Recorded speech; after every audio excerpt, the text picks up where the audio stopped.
All right, everyone, this is Lady D, and we're moving right on into part 6 of our Church Hurt Spiritual Abuse series.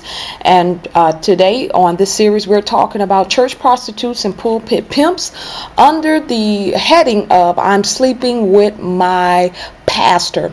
Okay, as I told you initially in the first couple of videos when we begin the series, while I'll be speaking in general about church hurt and spiritual abuse, the Lord placed it upon my heart to discuss a couple of areas in particular, and one area is pastors, leaders, preacher, whoever fornicating with the flock. Okay, men and women, men with men, women with women, men with women, however, through manipulation. Now, that's what I want to talk about, the ones that's through manipulation, because there's a difference. Now, the reason I said through manipulation is because some are not manipulated and are just nasty, trifling home wreckers and character assassins on assignment by the enemy, and will try to do whatever, however, whenever, and with whoever that holds a title or position of influence, because we all know if you have influence, as we've been talking about, influence, I'm trying to get this influence word into you.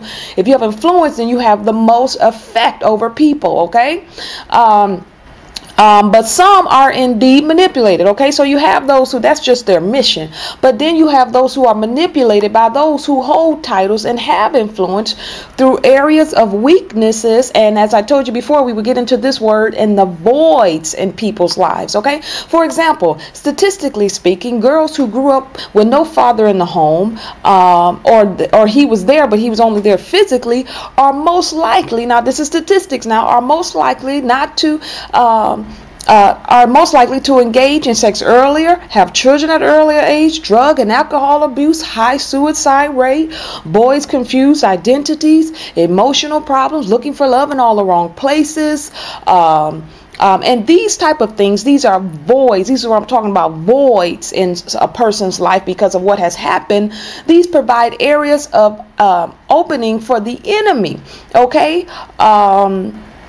Through manipulation, because healing has not taken place. And I said enemy because remember, even though I'm talking about leaders and all this stuff, I know for a fact that that our battle is not against flesh and blood. According to Ephesians chapter 6 verse 12, we do not wrestle against flesh and blood. So that's why I say enemy. Okay, so so these things happen because through manipulation, because healing has not taken place. Another example will be poor self-esteem.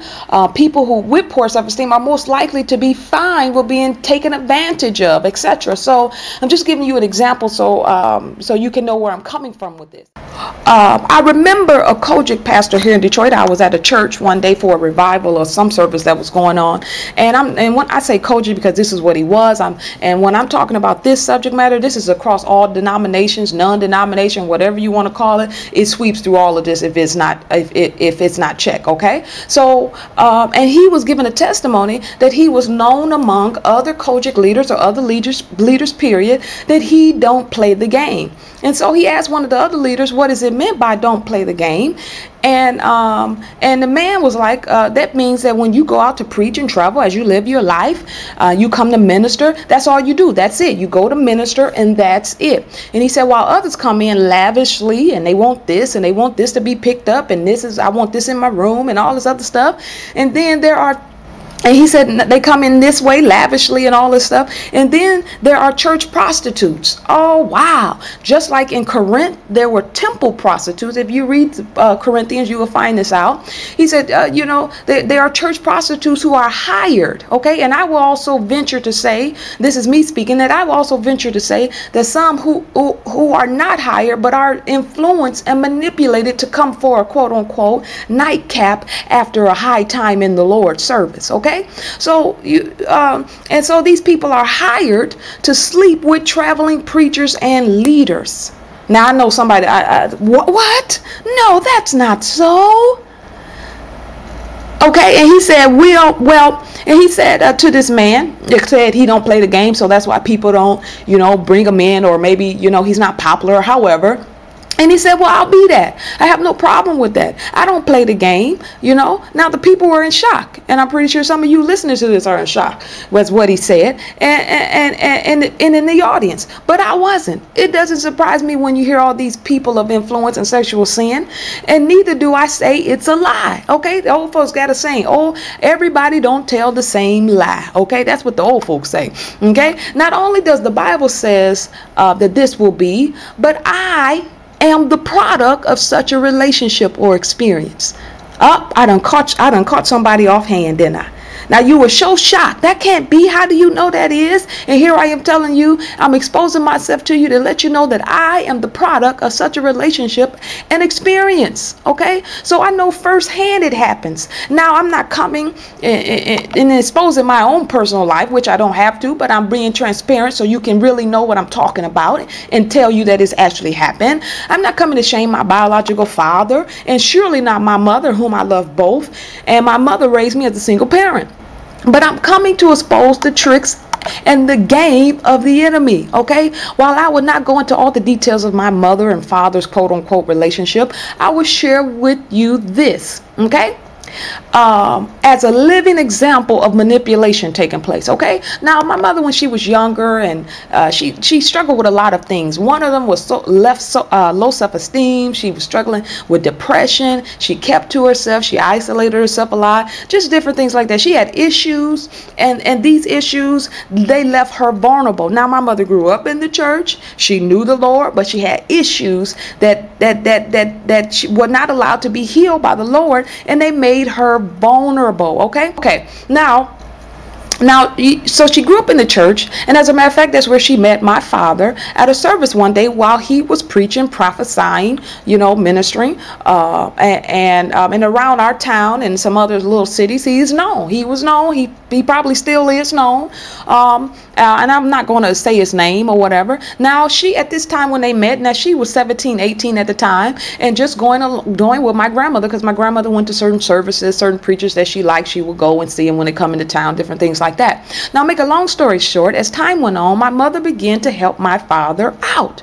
You know, they got close. You know, when I say helping him out, I mean taking care of business for him, driving him around the services, handling errands, stuff like that. And then she even began to help him with household chores because he asked her to, and he said he would pay her. So she was looking for a little extra money in those times. Different times were hard, stuff like that. So she, you know, no problem. Now she kept to herself, and she just did what she did and got out. You know, whatever the chores were, she was like, you know, helping the maid service or something like that. I guess that would be, you know, what she was doing. And she did her job just like any other person that cleans and got out. Okay. Now, eventually, this led to him making an inappropriate event. Now, the man of God, okay, the man of God, the prophet, the preacher, the pastor, however, making an inappropriate advance on her, and she not knowing how to take it and to process it, okay, ended up being with him intimately, okay. Now, I'm not taking the blame off of her, because she's, even though,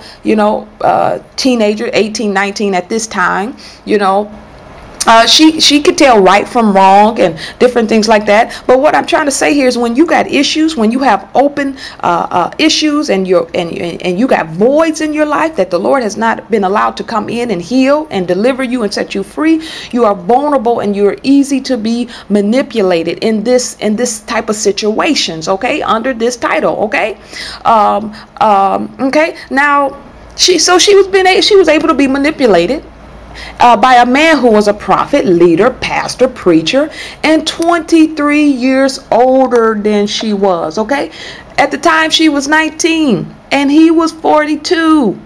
Okay, now that should speak volumes right there.